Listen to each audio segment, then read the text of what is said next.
ಕಲ್ಪತರುನಾಡಿನ ರೈತರಿಗೆ ಈ ವರ್ಷ ಮಾತ್ರ ಒಂದಷ್ಟು ಚಾನ್ಸ್ ಹೊಡಿತಾ ಇದೆ. ಅಡಿಕೆ ಬೆಲೆಯೂ ಕೂಡ ಹೆಚ್ಚಾಗ್ತಾ ಇದೆ. ಕೊಬ್ಬರಿ ಬೆಲೆ ಅಂತೂ ವಾರದಿಂದ ವಾರಕ್ಕೆ ಹೆಚ್ಚಾಗ್ತಾನೆ ಇದೆ. ಅಡಿಕೆ ಬೆಲೆ 55,000ವನ್ನ ಮುಟ್ಟಿದ್ರೆ ಕೊಬ್ಬರಿ ಬೆಲೆ ಕಳೆದ ಶನಿವಾರ ನೋಡ್ತಾ ಹೋದ್ರೆ 31,600 ರೂಪಾಯಿ ಕ್ವಿಂಟಾಲ್ ಹೋಗಿದೆ ಅಂತಂದ್ರೆ ಖಂಡಿತವಾಗ್ಲೂ ಇದು ಒಂದು ಐತಿಹಾಸಿಕ ಸಾಧನೆ ಅಂತಾನೆ ನಾವು ಹೇಳ್ತಾ ಹೋಗ್ಬೋದಾಗತ್ತೆ.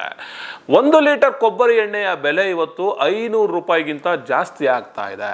ಬಹುತೇಕ 2025ರ ವೇಳೆಯಲ್ಲಿ ಕೊಬ್ಬರಿಯ ಬೆಲೆ ನಾಗಾ ಲೋಟವನ್ನ ಕಾಣ್ತಾ ಇದೆ. ಕೇವಲ 8,000, 9,000, 10,000, 15,000 ಬಂದ್ರೆ ಅಬ್ಬಬ್ಬಾ ಇಷ್ಟೊಂದು ಬಂತಲ್ಲ ರೇಟು ಅಂತ ಇದ್ದಂತಹ ರೈತರಿಗೆ ಕಳೆದ 5-6 ತಿಂಗಳಿನಿಂದ ನಾವು ನೋಡ್ತಾ ಹೋದ್ರೆ ಕೊಬ್ಬರಿ ಬೆಲೆಯ ದರ ಮಾತ್ರ ವಾರದಿಂದ ವಾರಕ್ಕೆ, ತಿಂಗಳಿನಿಂದ ತಿಂಗಳಿಗೆ ಜಿಗಿತಾ ಇದೆ.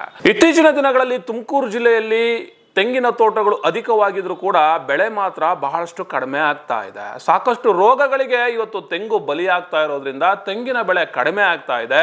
ಹಾಗಾಗಿ ಕೊಬ್ಬರಿ ಬೆಲೆ ಜಾಸ್ತಿ ಆಗ್ತಾ ಇದೆ ಅಂತ ಹೇಳಿ ರೈತರು ಕೂಡ ಮಾತಾಡ್ತಾ ಇದ್ದಾರೆ. ಏನೇ ಆದ್ರೂ ಕೂಡ ಇವತ್ತು ತಿಪಟೂರು ಏಷ್ಯಾ ಖಂಡದಲ್ಲಿಯೇ ಅತ್ಯಂತ ದೊಡ್ಡದಾದಂತಹ ಒಂದು ಮಾರುಕಟ್ಟೆ ಆಗಿದೆ.